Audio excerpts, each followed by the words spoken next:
There was a time when we had to make everything by hand. Of course, this doesn't include the hands doing the making. It was a time where danger lurked around every corner. Few babies survived birth. If someone became sick, goodbyes were in order.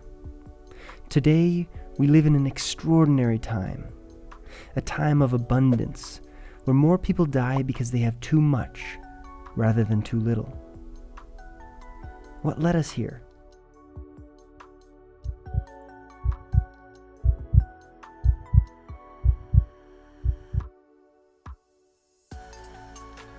Fallen Rome, a Europe in shambles. For in the 12th to 13th centuries, there was little progress. Nobles lay claim to land and forced work of the peasants. Specialization in families led to handcrafted goods, controlled by the guilds, which were in a sense glorified monopolies. For some reason, the consumption of tea helped make people feel more civilized. To those who didn't understand, well, they must not be civilized enough to understand. Thus, everyone in Europe longed for the spices from the East. There's a time of great change ahead. We toil with the ocean and find new means of trade. The Spaniards are the leaders of Europe. They seem to have a secret that all others want. Whatever could it be? You see, they have a map. Back then, the seas didn't seem to flow the way we wanted. They tossed and turned us all over, and just as a neuron travels aimlessly until one finds the right path, so too does early aquatic navigation.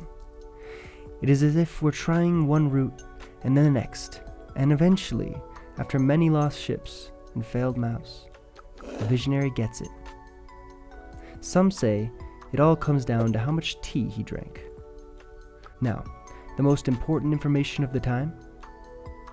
How to get to the East Indies for Chinese and Indian trade. The Europeans couldn't get enough of these spices.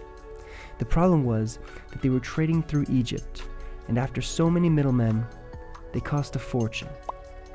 Most likely the reason they loved them in the first place. But that's beside the point. The goal was to cut out all the middlemen.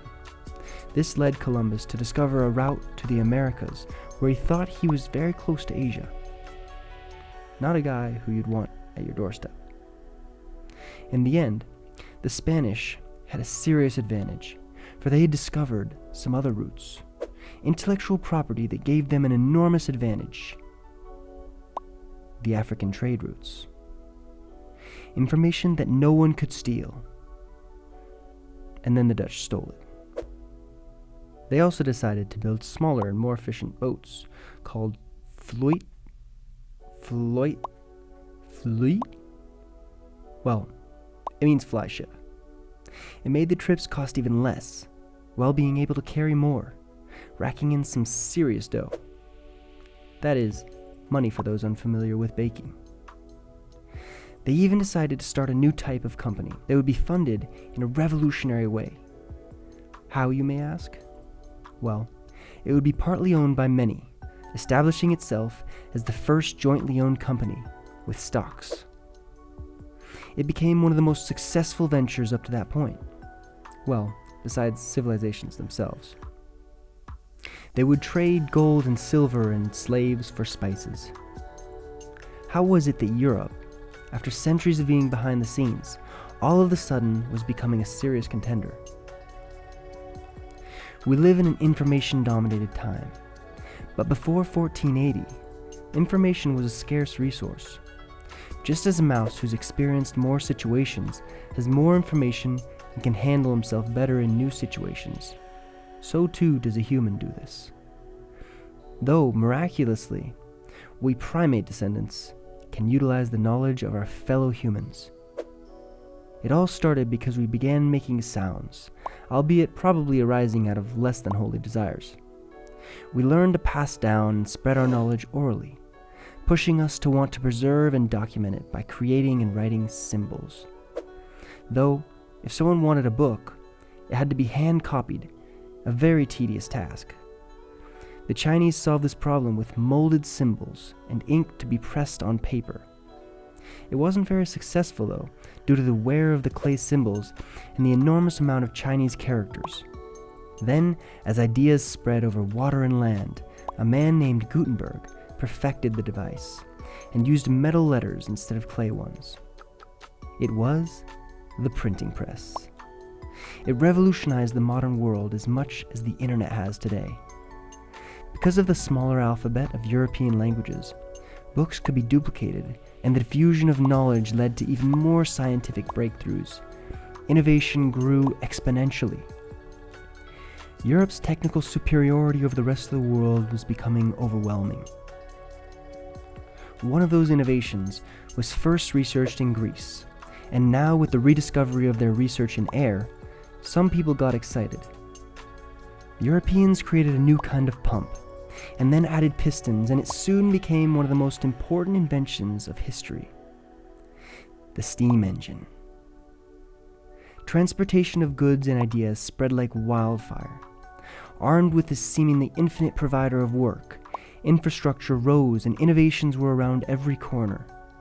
The uncommon building known as a factory could now be moved closer to where the action was, forgoing the water wheel, where its potential could finally be realized. This, however, made the water wheel feel a bit left out. Eventually, though, the steam engine would also feel left out, after being replaced by the combustion engine. So in the end, the water wheel felt a bit better about itself. The rest of the world was still crafting most products by hand, while mechanical automation forced the standardization of parts and made most things more reliable, or at least repairable. Europe finally had some things the rest of the world wanted, and Britain was leading the charge, most likely related to their tea consumption. This is not to say that it was all sunshine and rainbows for them. Children and mothers were working in these factories under dangerous conditions, mainly because these were the kinds of crafts that they used to do in small households. The sky became black with smoke. The peace of nature was forgotten. The Industrial Revolution was here, and it, like everything, was a double-edged sword. The world became worse before it would become better.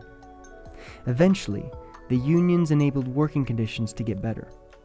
The give and take relationship of those in power to those they depend on goes through many fluctuations, until we today get to benefit from the generations before us, on both sides.